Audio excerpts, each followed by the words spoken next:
Plant physiology and metabolism sixth സെമ്മിലെ ഒരു പേപ്പറാണ്, നിങ്ങളുടെ 10ാമത്തെ തിയറി പേപ്പറാണ്. So first of all, what is physiology? It is the study of plants' way of life, or it is the study of functions occurring in plants, or it is the study of vital process occurring in plants. ഒരു പ്ലാന്റിൻ്റെ way of ലൈഫിനെ കുറിച്ചിട്ട് പഠിക്കുക, അല്ലെങ്കിൽ ആ പ്ലാന്റ്സിൽ നടക്കുന്ന ഫങ്ഷൻസിനെ കുറിച്ചിട്ട് പഠിക്കുക, അല്ലെങ്കിൽ വൈറ്റൽ പ്രോസസ്സിനെ കുറിച്ചിട്ട് പഠിക്കുക. ഇതിനെയാണ് നമ്മൾ സിമ്പിളായിട്ട് ഫിസിയോളജി എന്ന് പറയാം. സോ ഫിസിയോളജിയിൽ എന്തൊക്കെയാണ് ഇൻക്ലൂഡ് ചെയ്യുക? Water relations, mineral nutrition, development, movement, growth, transport, metabolism etcetera. ഒരു പ്ലാന്റിൽ നടക്കുന്ന ഫങ്ഷൻസ് അല്ലെങ്കിൽ വൈറ്റൽ പ്രോസസ്സ് എന്ന് പറയുമ്പം ആ പ്ലാന്റിൽ നടക്കുന്ന ഓൾമോസ്റ്റ് ഓൾ പ്രോസസ്സ് അതിൻ്റെ ഫിസിയോളജി പാർട്ടിൽ വരും. സോ ഒരു പ്ലാന്റ് സോയിൽ സൊല്യൂഷന് അതിൻ്റെ റൂട്ട് വഴി വാട്ടർ അബ്സോർബ് ചെയ്ത് അത് സ്റ്റെമ്മിലൂടെ ലീഫിലെത്തി ട്രാൻസ്പിരേഷൻ വഴി 99% ഓഫ് വാട്ടറും ട്രാൻസ്പയർ ചെയ്ത് പോയി ബാക്കി 1% അതിൻ്റെ മെറ്റബോളിക് പാത്വേക്ക് വേണ്ടി യൂസ് ചെയ്യും. അത് ഫിസിയോളജി പാർട്ടിലാണ് വരുന്നത്. അതുപോലെ മിനറൽ ന്യൂട്രീഷൻ, പ്ലാന്റ്സിന് ആവശ്യമായിട്ടുള്ള മാക്രോ ആൻഡ് മൈക്രോ ന്യൂട്രിയൻസിനെ സോയിൽ നിന്ന് അബ്സോർബ് ചെയ്തിട്ട് മെറ്റബോളിക് പ്രോസസ്സിന് വേണ്ടിയിട്ട് യൂസ് ചെയ്യും. അതുപോലെ ഡെവലപ്മെൻറ്റ്, ഒരു പ്ലാന്റിൻ്റെ ഡെവലപ്മെൻറ്റ്, അതുപോലെ പ്ലാന്റിൻ്റെ movements, different types of movements plant കാണിക്കുന്നുണ്ട്. ഒരു സ്ഥലത്തു നിന്ന് വേറൊരു സ്ഥലത്തേക്ക് മൂവ് ചെയ്യുന്നില്ല എന്നേ ഉള്ളൂ, പ്ലാന്റിൻ്റെ പാർട്സ് മൂവ് ചെയ്യുന്നുണ്ട്. ഒരു എക്സാമ്പിൾ പറയുകയാണെങ്കിൽ നമ്മൾ തൊട്ടാവാടിനെ തൊട്ട് കഴിഞ്ഞാൽ അത് സ്ലീപ്പിംഗ് മൂവ്മെൻറ്റ് കാണിക്കുന്നുണ്ട്. സോ ആ ഒരു മൂവ്മെൻറ്റ് എന്ന് പറയുന്നത് ഒരു ഫിസിയോളജിക്കൽ പ്രോസസ്സാണ്. അതുപോലെ പ്ലാന്റിൻ്റെ ഗ്രോത്ത്, ട്രാൻസ്പോർട്ട്, മെറ്റബോളിസം, ഇങ്ങനെ ഓൾമോസ്റ്റ് ഓൾ പ്രോസസ്സ് ഫിസിയോളജി പാർട്ടിലാണ് വരുന്നത്. സോ അതിനൊക്കെ കുറിച്ച് ഡീറ്റെയിൽ ആയിട്ടാണ് നമുക്ക് ഈ ഒരു പേപ്പറിൽ പഠിക്കാനുള്ളത്. മോഡ്യൂൾ 1 നമ്മളുടെ ഫസ്റ്റ് ചാപ്റ്റർ ആണ് water relations of plants. Water relations of പ്ലാന്റ്സിൽ സോയിൽ സൊല്യൂഷന് റൂട്ട് വാട്ടർ അബ്സോർബ് ചെയ്തത് മുതൽ അതിന് ലീഫിലേക്ക് എത്തിക്കുന്നത് വരെയുള്ള ഒരു പ്രോസസ്സാണ് നമ്മൾ എക്സ്പ്ലെയിൻ ചെയ്യുന്നത്. ഡിഫറെൻറ്റ് മെക്കാനിസംസ് വഴി സോയിൽ സൊല്യൂഷന് അബ്സോർബ് ചെയ്യുന്ന വാട്ടർ റൂട്ടിലൂടെ ദെൻ സ്റ്റെമ്മിലൂടെ ലീഫിൽ വരെ എത്തുന്ന പ്രോസസ്സാണ് നമ്മൾ വാട്ടർ റിലേഷൻസ് ഓഫ് പ്ലാന്റ്സ് എന്ന് പറഞ്ഞിട്ടുള്ള ഈ ചാപ്റ്ററിൽ പഠിക്കാൻ പോകുന്നത്. നമ്മുടെ ചാപ്റ്ററിൻ്റെ name water relations of plants എന്നാണ്. പ്ലാന്റും വാട്ടറും തമ്മിലുള്ള റിലേഷൻ പ്ലസ് അതിൻ്റെ അബ്സോർപ്ഷൻ ആണ് മെയിനായിട്ടും നമ്മൾ ഫസ്റ്റ് ചാപ്റ്ററിൽ പഠിക്കാൻ പോകുന്നത്. Water is the major constituent of protoplasm. പ്രോട്ടോപ്ലാസത്തിൽ മേജറായിട്ടും വരുന്നത് വാട്ടറാണ്, which is essential for almost all purpose of life. Water is essential for almost all physiological purposes. And also, it is an excellent solvent. Uptake of mineral nutrients and their distribution to plant parts occurs through water. Soil സൊല്യൂഷന് പ്ലാന്റിന് ആവശ്യമായിട്ടുള്ള macro and micro ന്യൂട്രിയൻസിനെ plants absorb ചെയ്യുന്നത് through water ആണ്. Then ഇങ്ങനെ absorb ചെയ്തിട്ടുള്ള മിനറൽസിനെ different പാർട്സിലേക്ക് ഡിസ്ട്രിബ്യൂട്ട് ചെയ്യുന്നതും ത്രൂ വാട്ടർ ആണ്. അതുകൊണ്ട് തന്നെ water act as an excellent solvent and also it act as reagent for various chemical reactions, helps to maintain turgidity. ഒരു പ്ലാന്റ് ടേർജിഡ് ആയിട്ട് നിൽക്കാൻ കാരണം വാട്ടറിൻ്റെ പ്രസൻസ് ആണ്. നമ്മൾ കുറച്ച് കാലം ഒരു പ്ലാന്റിന് വെള്ളം ഒഴിച്ചു കൊടുത്തില്ലെങ്കിൽ ആ പ്ലാന്റ് എന്താവും, ഇങ്ങനെ വാടി നിൽക്കും. അതിന് കാരണം എന്താ? ടെർജിഡിറ്റി ലോസ് ചെയ്യുന്നതുകൊണ്ടാണ്. സോ ഒരു പ്ലാന്റിൻ്റെ ടെർജിഡിറ്റി മെയിൻറ്റെയിൻ ചെയ്യാൻ ഹെൽപ്പ് ചെയ്യുന്നത് വാട്ടർ ആണ്. And also water plays key role in respiration, photosynthesis, growth, movement etcetera. റെസ്പിറേഷന്, ഫോട്ടോസിന്തസിസിന്, അതുപോലെ പ്ലാന്റിൻ്റെ ഗ്രോത്തിന്, മൂവ്മെൻറ്റിനൊക്കെ വാട്ടർ എസെൻഷ്യൽ ആണ്. സോ ഈ ഒരു പ്രോസസ്സ് ഒന്നും വാട്ടറിൻ്റെ ആബ്സെൻസിൽ നടക്കില്ല. Plant cell is a tiny closed osmotic system with cell wall and plasma membrane. ഒരു പ്ലാന്റ് സെൽ എന്ന് പറയുന്നത് പുറത്ത് സെൽ വാളും അതിനകത്തായിട്ട് പ്ലാസ്മ മെംബ്രെയിനും ഇൻക്ലൂഡ് ചെയ്തിട്ടുള്ള ഒരു ക്ലോസ്ഡ് ഓസ്മോട്ടിക് സിസ്റ്റമാണ്. Water and solute passes in and out through cell wall and plasma membrane. Cell വാളിനെയും plasma മെംബ്രെയിനെയും ക്രോസ് ചെയ്തിട്ടാണ് സൊല്യൂട്ടും അതുപോലെ തന്നെ സോൾവൻസും ഒരു സെല്ലിൻ്റെ ഉള്ളിലേക്ക് എത്തുന്നത്. We know cell wall is made up of cellulose, hemicellulose and pectin compound, and cell wallനുള്ളിലൂടെ ഓൾമോസ്റ്റ് all സോൾവൻസും അതുപോലെ തന്നെ സൊല്യൂട്ട്സും പെർമിയബിളാണ്. ലിഗ്നിഫൈഡ് ആയിട്ടുള്ള സ്ക്ലീറൻകൈമിൻ്റെ സെൽ വാൾ പോലും ഒരുവിധം സൊല്യൂട്ട്സിനും അതുപോലെ തന്നെ സോൾവൻസിനും പെർമിയബിൾ ആണ്. ബട്ട് സബറിൻ അല്ലെങ്കിൽ ക്യൂട്ടിൻ ഡെപ്പോസിഷൻ വരുന്ന സെൽ വാൾസ് ഇംപെർമിയബിൾ ആയിരിക്കും. അങ്ങനത്തെ കേസിൽ സെൽ വാളിൽ കാണുന്ന സ്മാൾ ഓപ്പണിങ്സ് ആയിട്ടുള്ള പ്ലാസ്മോഡെസ്മാറ്റ വഴി സൊല്യൂട്ട്സും സോൾവൻസും എന്ത് ചെയ്യും, എൻട്രി ചെയ്യും. ബട്ട് പ്ലാസ്മ മെംബ്രെയിൻ അങ്ങനെയല്ല. നമ്മൾ പറഞ്ഞു cell wall is permeable to almost all solutes and solvents. Then suberin and cutin deposition വരുമ്പോൾ മാത്രമാണ് സെൽ വാൾ ഇംപെർമിയബിൾ ആയിട്ട് മാറുന്നത്.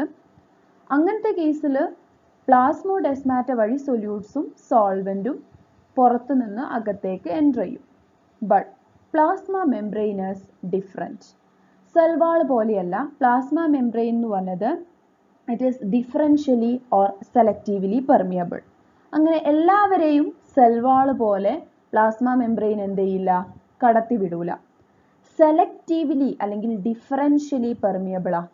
ചില മോളിക്യൂൾസിനെ മാത്രമേ അത് എന്ത് ചെയ്യുള്ളൂ, സെല്ലിൻ്റെ ഉള്ളിലേക്ക് കടത്തിവിടുള്ളൂ.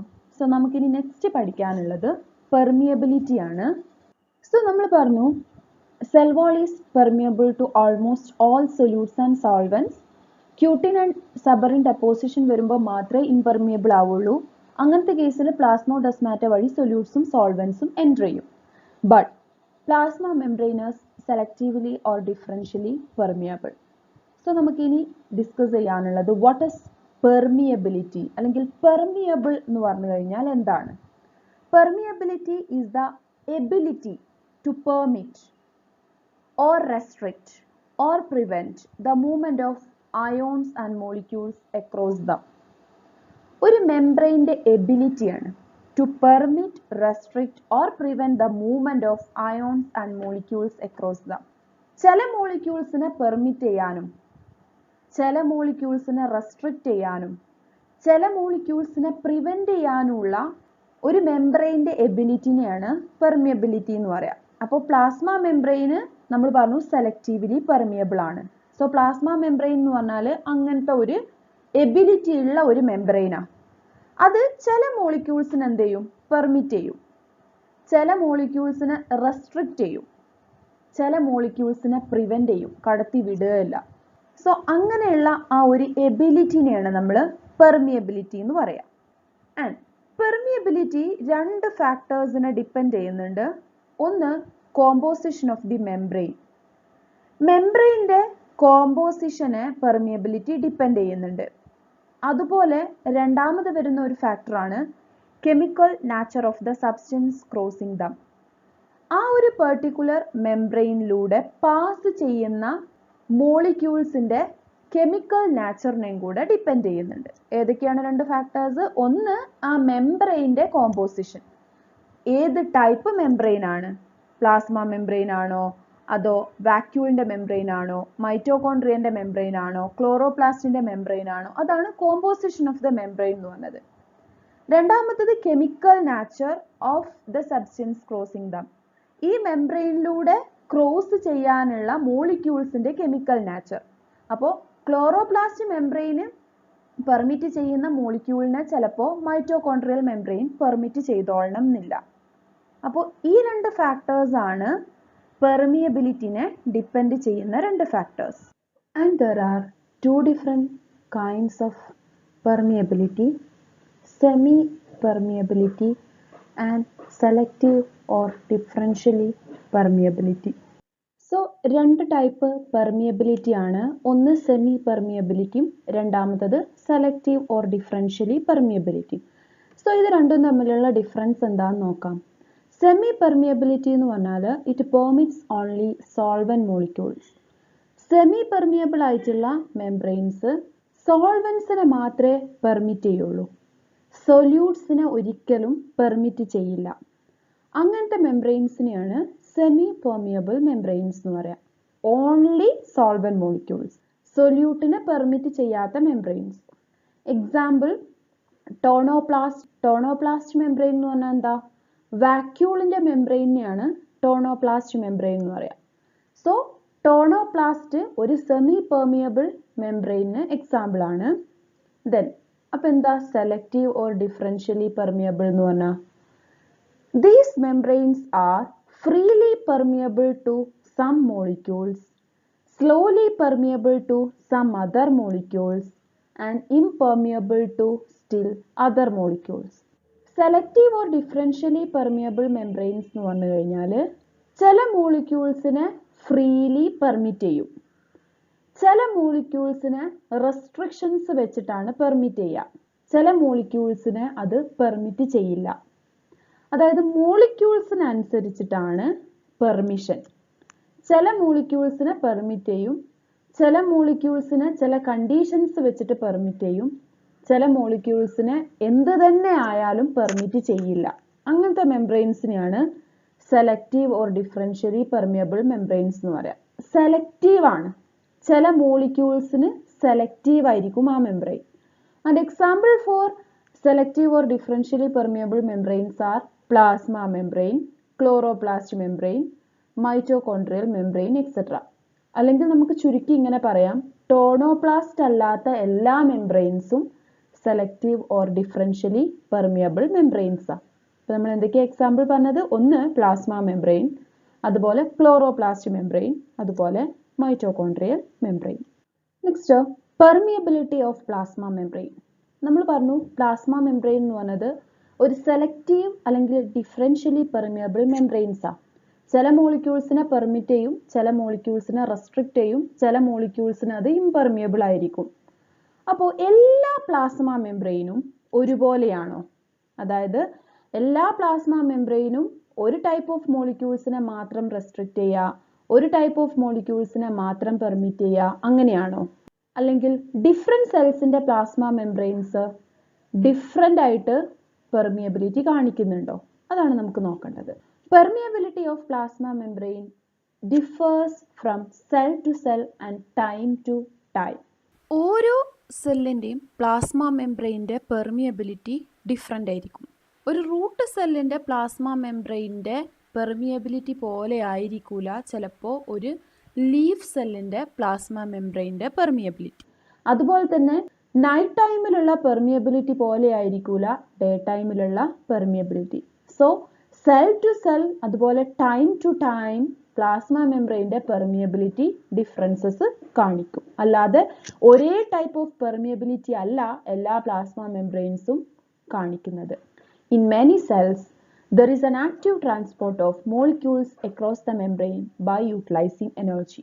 അപ്പോൾ നമ്മൾ പറഞ്ഞു പ്ലാസ്മ മെംബ്രെയിൻ ചില മോളിക്യൂൾസിനെ പെർമിറ്റ് ചെയ്യില്ല. അങ്ങനത്തെ കേസിൽ ഇംപെർമിയബിൾ ആയിട്ടുള്ള മോളിക്യൂൾസിനെ with the help of utilizing energy membranes എന്ത് ചെയ്യും? പെർമിറ്റ് ചെയ്യും. സോ അങ്ങനെ എനർജി യൂട്ടിലൈസ് ചെയ്തിട്ട് മോളിക്യൂൾസിനെ ഇൻടേക്ക് ചെയ്യുന്നതിനെയാണ് ആക്റ്റീവ് ട്രാൻസ്പോർട്ട് എന്ന് പറയാം. സോ ഇംപെർമിയബിൾ ആയിട്ടുള്ള മോളിക്യൂൾസിനെ ആക്റ്റീവ് ട്രാൻസ്പോർട്ട് വഴി എനർജി യൂട്ടിലൈസ് ചെയ്തിട്ട് പ്ലാസ്മ മെംബ്രെയിൻ എന്ത് ചെയ്യും? പെർമിറ്റ് ചെയ്യും.